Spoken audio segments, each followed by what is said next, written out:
Just got back home to Tennessee yesterday. Went on a long, well, it felt like a month long trip to Philadelphia. And I drove up, and when you're doing all that driving, it gives a fella time to think. So I did a lot of thinking. And while I should have been thinking about the project that I went up there to work on, I thought about pool. Pool and billiards, yep.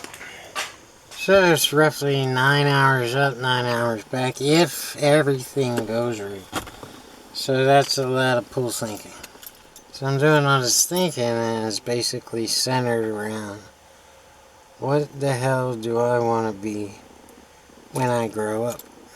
A man needs to think about these things. So, what was interesting was on the morning that I left, I ran into a longtime local opponent and friend, Gary Phillips. Very strong player, does not let up. And it's funny, Gary and I will match up and we'll play for like a few months straight. And we'll get each other back in stroke and on our A games. And then we just kind of drift apart and don't see each other for a year or two. And then we'll run into each other in, some grocery store or, some drag racing strip or... And we'll get to talking. It's like, what? My game's getting a little weak. Let's get back together. Let's sharpen each other's games. And then we'll drift apart. And this has been going on for years. And years. And years. So, Gary and I got to talking. And I'm telling him I'm heading up to Philly and all that crap. And I think we're going to be matching up on Tuesday nights and Thursday nights. Yeah. So this will definitely, sharpen up my game. I'm noticing a little bit of weakness here and there, and this will get me back on my A game and more consistent. So I'm looking forward to that, but I was thinking about all that and how we're going to do this, and I got all these plans and how this is going to change and this is going to change, and the YouTube videos will change a little bit, and what I want to do and who I want to be as a human being. So that's what I thought about all the way up and all the way back. While I was there, I thought about nothing but getting this project done. But it's going to take a lot of editing, got a lot of footage. And it's all kind of like in pieces. And it's going to take a lot of editing. I got to get some musicians working with me. I'm thinking it's going to do really well as a follow-up to an old video I did. But anyway, let's get to this video here. I went out today and I played... Okay, I played good, but I didn't... There's things that can be better. You'll see. What do you see as you walk up to a pool table after the 9-ball break? If it looks something like this, then you're on the right track. You're shooting to get on the right side of the 2 to use this rail to get right on the 3 to get back on the 4, and you get the right position on the 4 to get back on the 5.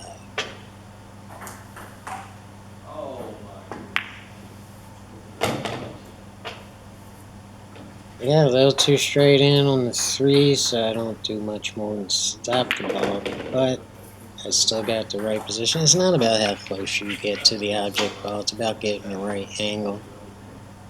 And I got the right angle. Ooh, that was a sloppy shot. So yeah, I wanted to shoot the 5 in the side, got a little off angle again, and now I have to use 2 rails to get back on the 6, and I got on the right. But that's no big deal with a little bit of top right, and to get right on the 7. Now I'm straight in on the 7. If I draw back, I'm going to be at a terrible angle on the 8. If I go forward, I've got the right angle on the 8, but it's a longer shot to get on the 9.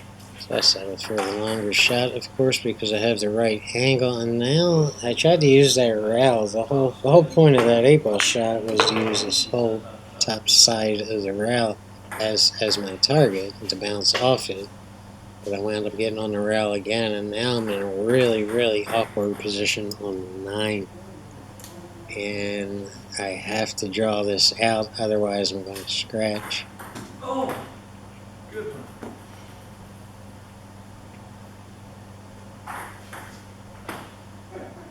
So I wind up doing it, and it worked out well. Let's go ahead and get on to the next game.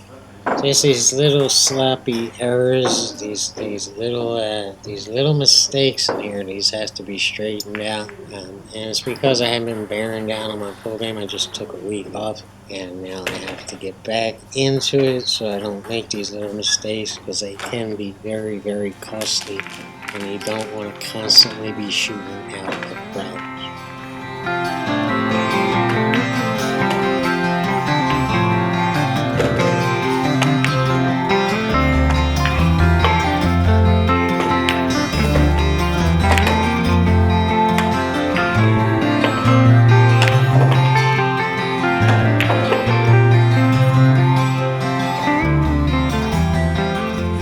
This one calls for using a bridge on the 6 ball, and I get straight in on the 6 and I have to draw back for the 7. I shot it absolutely terrible.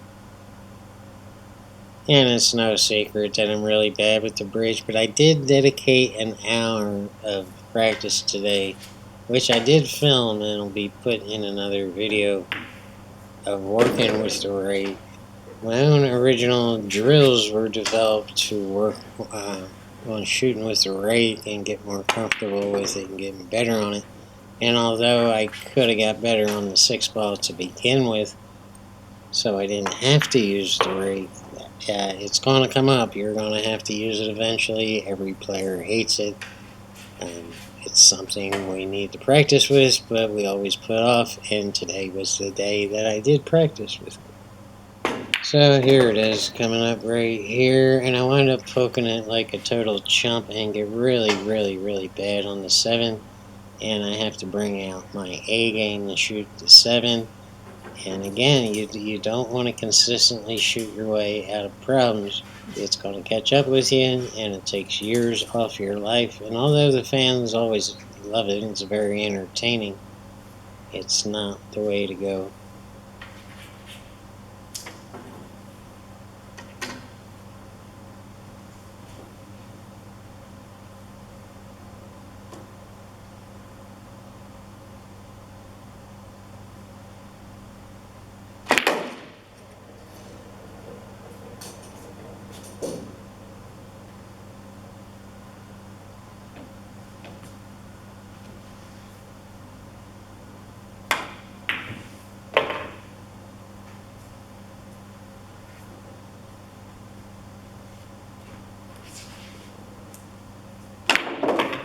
Yeah, you can tell I'm pissed off at myself. That's a good sign for me to get a little angry with myself, and I play better when I'm angry and when I'm pumped up.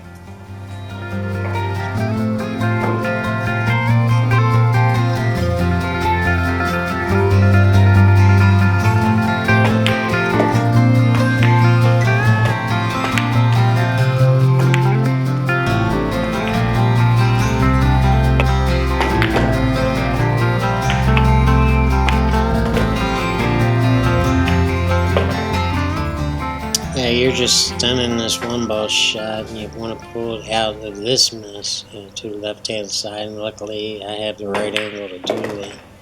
And this is a touchy shot with bottom right, and you're using the 4-ball shot to stop the cue ball to get right on the 3-ball. You just want to barely bump it just like that. And you have the perfect angle to pull back a little bit for a shot in the side on the 4-ball. Got a little bit on the right hand side here, so I'm going to the rail to go with that 2-rail shot again. And that's got to be shot a little easier than most guys think, although I shot that one a little too easy. and got too far on the left side of the 5-ball line.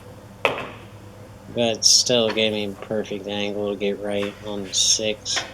And here's a stroke tester on this 6 ball to go 4 rows, a whole lot of top right, and get back right on a shot on the side for the 7 ball to just, you gotta be careful here, you gotta get on the right side of the 8, and I don't do it.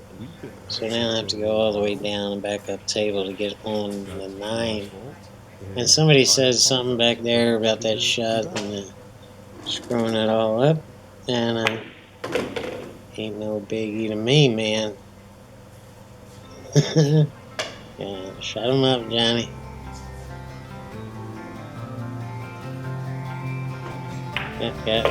Again, I'm shooting my way out of problems, and this is what has to stop.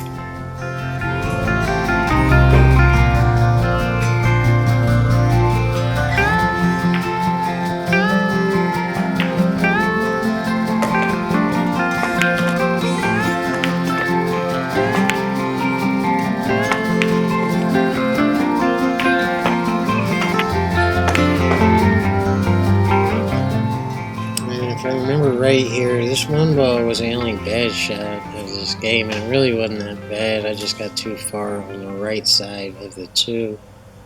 But I make the adjustment when I shoot the 2 and get right on the 3. And the rest of the game goes pretty well. I'm going to keep an eye on my stroke. You guys keep an eye on position.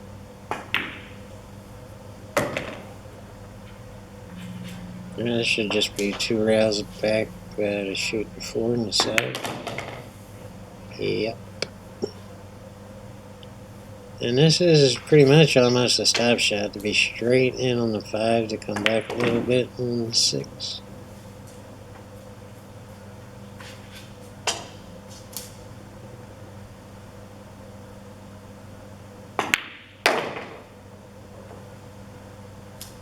Well, a lot of guys would say that's not good because I'm too far away from the 6, but this is an easy, draw shot, just a little bottom left here. And pull back to center table on the 7. I hate sitting right in front of the pocket, which gives you a lot of options on this 9 ball.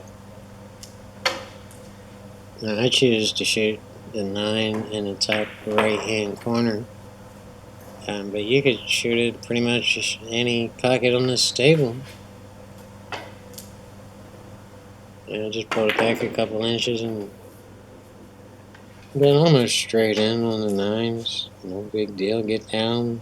Don't move your body. Keep a straight stroke. Don't jump up. Don't twist your wrist. There's so many don'ts.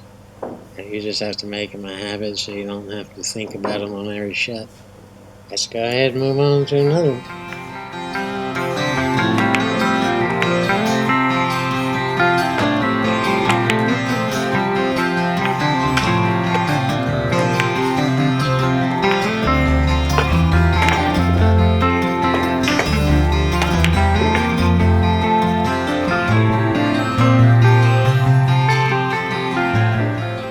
I start freewheeling at the end of this game, and that's probably because I failed halfway through it, but I know you're not going to snitch on me, are you? Yeah, I was just kind of trying to make up for a senior moment. Got bad, too far on the left side of this 2 ball. Gotta come with it. Boom. That's a touchy shot because you have to shoot it light, but still firm on the 2 ball, so it's real easy for that cue ball to get away from you. And so far I'm going through a whole lot of traffic here. And all the traffic's bunched up in the middle of the table, and this 7 ball is a little iffy too. I'm getting from 6 to the 7. Getting from the 5 to the 6 could be an issue too if I'm just going to now that's where I failed on the 9 ball. You didn't see. I know you didn't see that. Nobody saw it. Not even the camera. Another 2 round shot. That's been coming up a lot lately. Been getting a little funky on that side pocket shot there. Just rolling up here. Here's where I really start for real good on here, and there's no sense in doing this, but I'm trying to make up for that foul right there. We might have gone 4 rails and back on the 8-ball, and another unnecessary shot here to try to get perfect on the 9. Yeah, just cutting that loose because I know I'm about to go home. Tired, I'm road burnt, and I need a nap and a drink. Alright guys, thank you for tuning in. I appreciate you guys, and I'll be posting some more videos real soon. Peace. So Gary and I are both old school, right? And this was the way old school players do. They cross paths somewhere and they update each other on, you know, any new pool room, when the tournaments are, where the action is, all that kind of stuff. But it's more like the movie Rounders. You ever see the movie Rounders? It's about, you know, it's about poker players and culture of New York City, playing poker for a living. So, and we wouldn't match up. We would, I mean, other than to get each other in stroke and, you know, push each other out the door and get each other moving back on the right track. But it wasn't, you know, we weren't always gambling. But don't get me wrong, it was still a vicious, competitive match. But that's the point, you know. If it's not going to do anything for your game. And this goes back to something I've talked about a lot, and that's always to play good players who are equal to you or better than you, to sharpen up your game and to improve your game. So this is what we do. We're old school. Nowadays, it's a little bit different where, you know, players don't go out looking as much. They still do it, but it's not as much. It's more like an old Western gunfight, you know, where two good players match up and see what they can do against each other. I mean, and let's face it, everybody knows. Well, not everybody. It's tough to make any kind of serious money, nickel and diming out in the bars and picking on the lesser players. So anyway, that's what we did. We're standing in this grocery store. I'm buying groceries for the trip up, you know, just like junk food and crap. And we wound up standing in this grocery store talking about pool for an hour. And then I had to get on the road. What's that got to do with it? Well, it all goes into what I thought about as I drove up and as I drove back from Philly, and how I'm going to proceed